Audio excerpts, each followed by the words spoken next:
El camino hacia la riqueza depende fundamentalmente de dos palabras, trabajo y ahorro. Vamos a ver hoy el pensamiento económico. Tenemos tres escuelas principales, la mercantilista, la fisiocrática y la clásica. El día de hoy vamos a hablar de la escuela mercantilista. Y pues esta es un conjunto de ideas económicas desarrolladas en los siglos XVI, XVII y mediados del XVIII, es decir, a partir del año 1501, y esto se dio en Europa. Aquí tenemos una imagen en donde apenas comenzaban a organizarse en todos los aspectos. En el aspecto comercial surgieron las siguientes ideas. Tenemos esta imagen que es muy representativa porque tenemos un barco, una balanza, metales preciosos y un mapa. El barco, si recordamos, en 1492 fue el descubrimiento de América y con ello se pudieron llevar muchos metales preciosos y entre ellos mucho oro de México. Esto tuvo el antecedente antes de 1500 de la época del mercantilismo, porque en esta época empezaron a acumular esos metales preciosos y ese oro, y esa era la idea fundamental del mercantilismo, tener su riqueza en metales.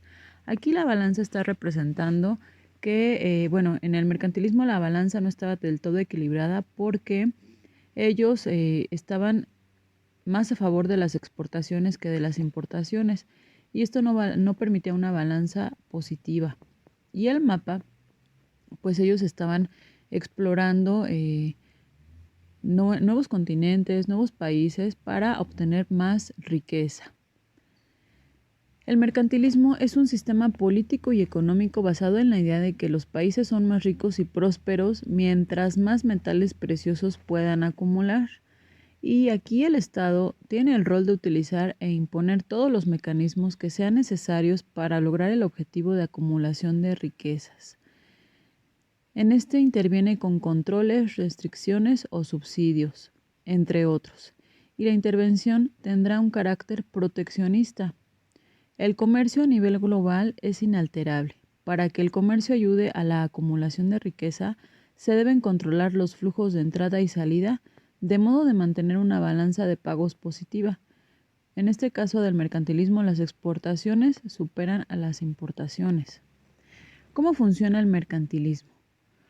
Se implementó la prohibición a la exportación de metales preciosos, el control de la moneda local, los impuestos y restricciones a las importaciones, el control de los recursos naturales, los subsidios, beneficios y facilidades a los productores locales, principalmente del sector agrario e industrial, fomentar el crecimiento de la población trabajadora, tender a una mano de obra barata que ayudará al país a ser más competitivo a nivel internacional, privilegios fiscales a las exportaciones y a la producción local. La política mercantilista era acumular riqueza con metales preciosos, proteccionismo a la exportación. En el siglo XXI, el aporte del mercantilismo al día de hoy va más allá de la acumulación de metales preciosos. Tendemos a la acumulación de dinero, lo que se traduce en la búsqueda de una balanza comercial positiva. Se tendría que hablar de un proteccionismo donde el país protege a sus productores locales de la competencia externa. Muchos lo hacen, como lo hacía Trump en Estados Unidos. Y en la actualidad, los países suelen proteger normalmente algunas de sus industrias con el fin de beneficiar la producción local. Esto es una idea que proviene del mercantilismo. Sabemos que el comercio o mercantilismo es una transacción en donde el pensamiento económico nos lleva a que es un intercambio voluntario en donde lo que recibimos lo valoramos más que lo que entregamos. Y aquí me comentaban el ejemplo del pan, por ejemplo. Una persona acude a la panadería o a la tienda y compra pan. Para esa persona vale más el producto que es el pan que su dinero. Y para el panadero, pues ya no valora de la misma manera el pan. Para él va a valorar el dinero más que el producto. Al hacer este intercambio, queda feliz la persona que se va a su casa con su pan y queda feliz el panadero que se queda en su panadería con el dinerito que le dieron por el pan. Por eso es una transacción voluntaria.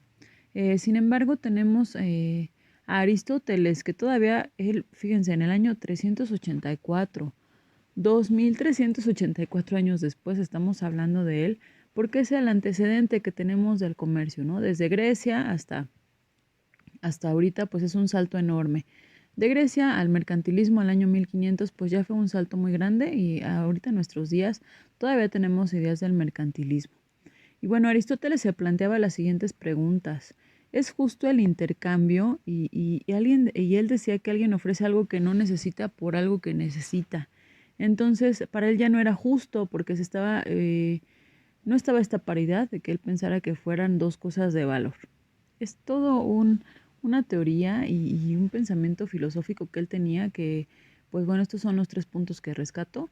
También nos decía si el comercio era justo y él lo que decía es que alguien compra algo barato y lo vende caro. Entonces, pues ya no es justo comprar algo barato y obtener una ganancia. Para él no lo era.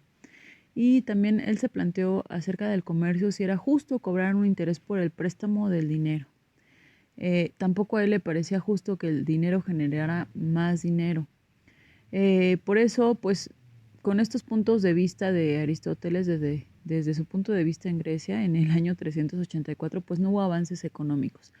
Después tenemos a Tomás de Aquino, que en el año 1200, pues volvió a poner en la mesa el debate de las ideas de Aristóteles sobre el 1-0 y tampoco hubo avances económicos. El 1-0 es que, pues estos autores decían que alguien se hacía rico, pero alguien se hacía pobre porque se estaba deshaciendo de sus productos. Decía que alguien obtenía, pero alguien perdía. Decía que alguien salía satisfecho, pero alguien insatisfecho. Por eso decían ellos que no era justo.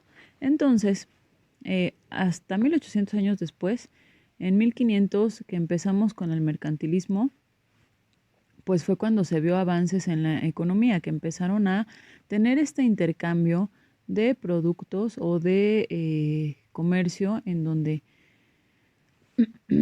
ya empezaba a obtener un crecimiento el país. Pero aquí, si nos regresamos a esta época y a esta imagen, nos ponemos a pensar, ¿será bueno que haya habido una restricción en las exportaciones, por ejemplo? Aquí el ejemplo que yo les ponía era el de la hambruna.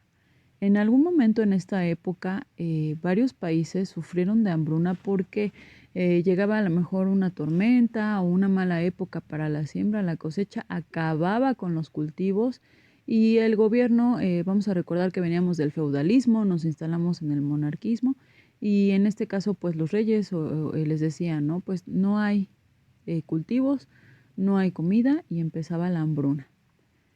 Si ellos hubieran aceptado en este momento el mercantilismo, que fue lo que se empezó a desarrollar, bueno, si hubieran aceptado las importaciones, estos países no tenían para darle de comer a su pueblo, pero otros países sí hubieran podido adquirir el alimento con otros países.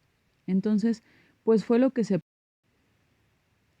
Concluyendo, Concluyendo este tema, el mercantilismo pues es la acumulación de metales preciosos y de la riqueza. Y en cuanto a las exportaciones, pues no siempre es bueno tener solamente exportaciones y pocas importaciones, por el ejemplo que les colocaba de la hambruna. Y si nos vamos al siglo XXI, pues nosotros a la fecha somos un país que necesitamos hacer intercambios comerciales, por eso surgen los TLC que adquieren diferente nombre según el país y las condiciones con las que se lleve. México puede ser un país rico en recursos naturales, rico en climas, en recursos y demás, pero siempre vamos a necesitar de nuestros países vecinos. Ejemplo de ahorita, necesitamos de nuestros países vecinos para la vacuna del COVID, por ejemplo. En cuanto a la ciencia y a la tecnología, también vamos a ocupar de nuestros países vecinos. Por eso es importante hacer tratados y no solamente nosotros querer vender, sino también nosotros comprar a otros países, porque el mismo país por sí mismo no tiene la capacidad de surtir y abastecer las necesidades de todos los pobladores de su país. Por eso es muy importante establecer estos tratados de libre comercio que en algún momento tienen el antecedente del mercantilismo, ya se probó esta escuela y en algún momento también llegaron las otras escuelas a contradecir el mercantilismo, porque pues recordemos que tenemos después la escuela fisiocrática y la clásica, de las que hablaremos después. Pero bueno, Esto sería todo por el día de hoy del mercantilismo.